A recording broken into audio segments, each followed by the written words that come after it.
everyone. Ready for an adventure. Always. Where are we going today? Well, today we're heading to the foothills of the Himalayas, to a trek that's becoming super popular. It's called the Panchase trek in Nepal. Oh, wow. I've heard of that one. Yeah. It's a short trek, permit-free, so you don't need to worry about all that. And it's in the Annapurna region. Yeah, exactly. Perfect for anyone who wants, like, a taste of the Himalayas without having to commit to, a weeks-long trip. Oh, for sure. Yeah, that sounds perfect for like a shorter vacation or if you're just starting out with trekking. Right. And for this one, we're going off of David Ways' guide. Oh, he's great. I have a couple of his books. His Nepal guidebook is super well respected. Yeah. I think this one was updated in 2025. Oh, wow. So it's super up to date. Exactly. So we don't have to worry about things being out of date, which is always a plus. For sure. Yeah, plus he's known for being very honest and independent. He doesn't accept sponsorships or free treks or anything. Oh, wow. So you're getting like completely unbiased information. Exactly. Yeah.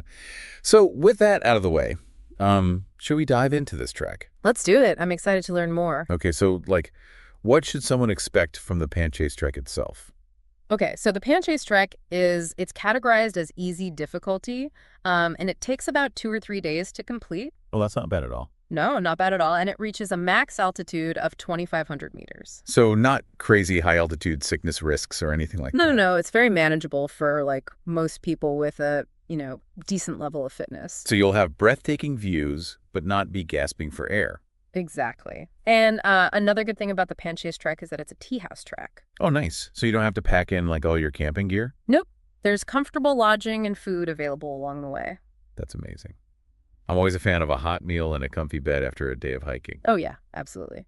So I know you mentioned that this is close to Pokhara, which is already a pretty popular tourist destination. So can you talk a little bit more about the location? Like how would someone get to the starting point? Yeah, so Panchase is located northwest of Pokhara's lakeside area. Uh-huh. And you can actually drive. There is a road that leads to the area, but most people choose to trek, obviously. Yeah, I mean, if you're going for the trek, you might as well. Yeah, and it's really the best way to experience the region's beauty, So sure. So most people start the trek from Kande, which is easily accessible from Pokhara. Like you can get a bus or a taxi. Perfect. And the journey itself from Pokhara to Kande is quite scenic. You kind of go from a dirt road to like lush farmland along a ridge, so it's really pretty. Okay, so you're already starting off with some beautiful views even on the way to the trek. Exactly. And I know you mentioned this earlier, but it's a well-marked trail, so we don't have to worry about getting lost. Yeah, the trail is well defined with like stone steps, forest pathways, grassy hills. It's really pretty. Okay, so you get a little bit of a variety. Yeah, exactly. It's really good for both seasoned trekkers who are looking for a shorter adventure, but also beginners. Oh, yeah, I was going to say, like, the perfect intro trek. Yeah. For sure. Awesome. All right, so one of the things I thought was really cool about David Way's guide was that he's very upfront about this whole honest and independent thing, and he's not trying to sell us anything. Yeah, I love that. Yeah. You can really trust his recommendations because you know it's not coming from any kind of sponsorship or like he didn't get a free trip or something. Yeah, it's just like his genuine experience. Yeah, I think that's super important, especially these days with so many people pushing products or whatever. Yeah, for sure. And it makes me more interested in like what he has to say about this trek, for sure. Absolutely. So with that said, should we get into like what makes this trek so special? Like what are the highlights? Yeah, let's talk about the highlights. So like what makes the Panchase trek so special? Well, we've already mentioned a few, like the amazing Himalayan views. Mm-hmm. And it's relatively short. Mm-hmm. The well-maintained trail. Yep, and budget friendly. Right.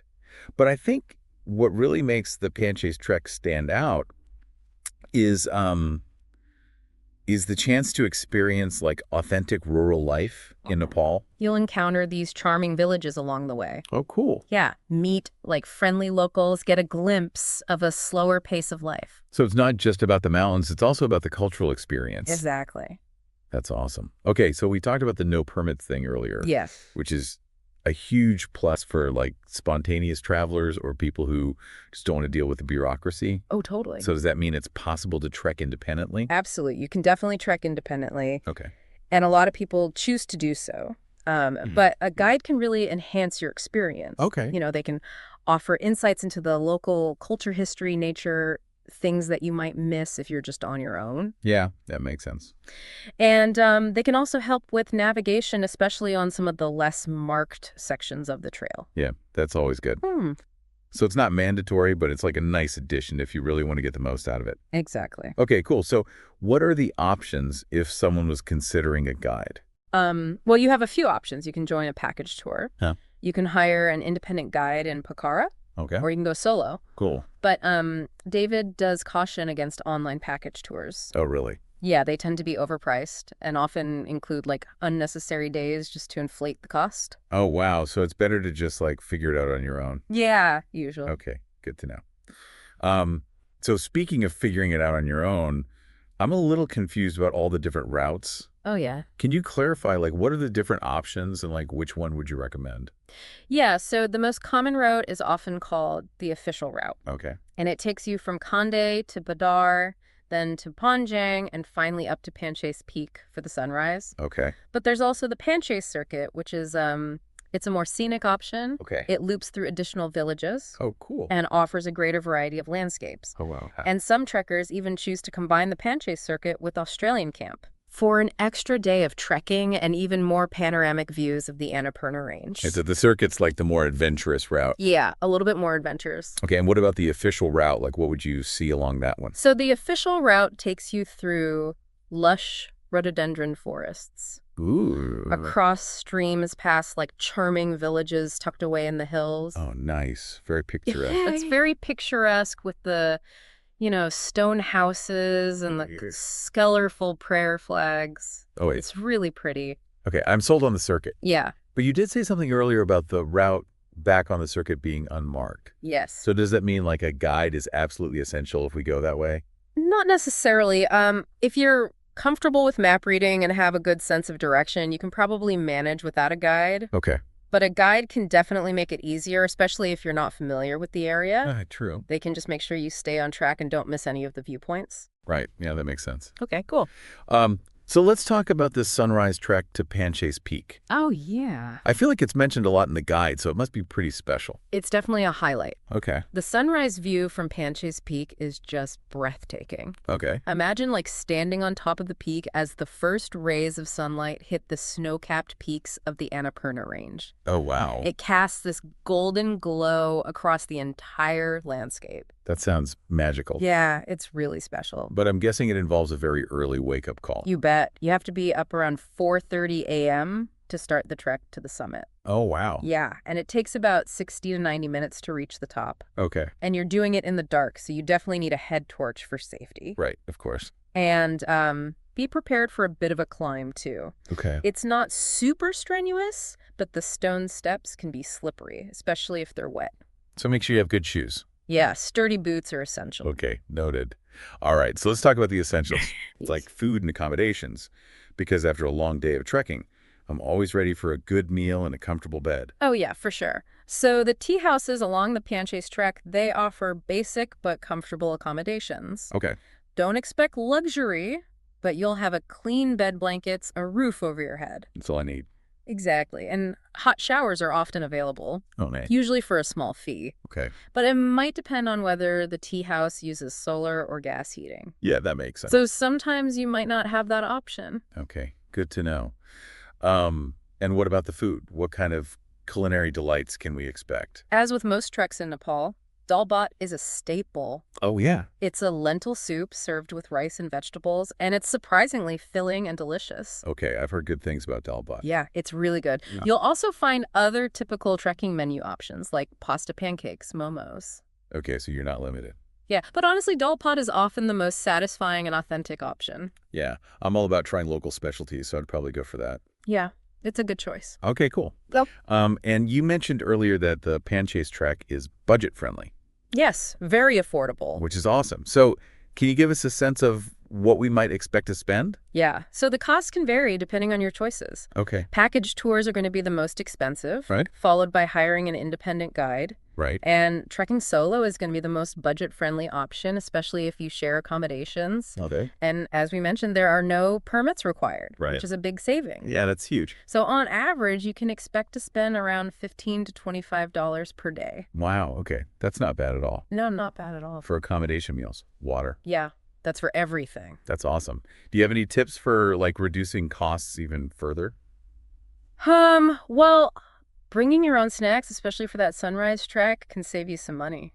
Okay. Because you know you're getting up early, you're going to be hungry. Right. Yeah, of course. And then using a water filtration or purification system instead of buying bottled water all the time. Oh, yeah, that's a good idea, That's another great way to cut down on expenses. especially if you're there for a few days. Yeah, exactly. And as I mentioned before, sharing accommodation with a fellow trucker Oh, yeah. can also reduce your lodging cost. Perfect. Uh, All right. Those are some really good tips. I'm already like starting to plan this whole trip in my head. yeah, it's a really great option, especially if you're looking for a shorter trek. Yeah, for sure. And it seems like a really good balance of like adventure and cultural experience. Exactly. Wow. You've really painted such a vivid picture of this whole trek. I can practically see those sunrise views and feel the mountain air. It really is a special place. Yeah. It's a good mix of like accessible but still adventurous, you know? Yeah, for sure. Um, so knowing everything we've talked about, what kind of Panchase experience are you thinking about for yourself? Oh, that's a good question. I'm definitely drawn to that Panchase circuit. You know, all those different landscapes and the forests and the villages. It just sounds so amazing. It does sound pretty amazing. Yeah. I'd really love to like immerse myself in the local culture there. Yeah, that's the best part. So what about you? Are you thinking tea house with a hot shower or more like the simpler budget-friendly options? Honestly, I'm kind of torn. Yeah. I do love a little bit of comfort after, hiking all day, Oh, yeah. but I also love the idea of like experiencing that local way of life. Yeah, for Like, sure. maybe a mix of both. Yeah. Like splurge on a hot shower after the sunrise trek. Exactly. That's a good plan. And what about the guide situation? Are you thinking solo or hiring a local guide or maybe even a small group? I think for me, the sweet spot would be hiring a local guide, Yeah. just because I really like having someone to navigate with, Yeah. and also just like to share stories and, give me those insights into the culture and the nature that I might miss if I was on my own. Yeah, that's a good point. Plus, it's supporting the local economy, which is always a good thing. For sure. It sounds like you've put a lot of thought into this. Well, thanks to you. You've made this whole trek sound so much more exciting. Well, I'm glad I could help. Yeah. So to everyone listening, if you're feeling inspired to plan your own Panchase adventure, definitely check out David Way's The Longest Way Home website Yeah, it's a great resource. and his 2024 guide, A Guide to the Panchase Trek. Yes. So much good information in there. And it's all that like honest, unbiased information that we talked about earlier. The best kind. So yeah, remember, respect the environment, embrace the local culture, and most importantly, enjoy the journey. Well said. Happy trekking, everyone. Happy trekking.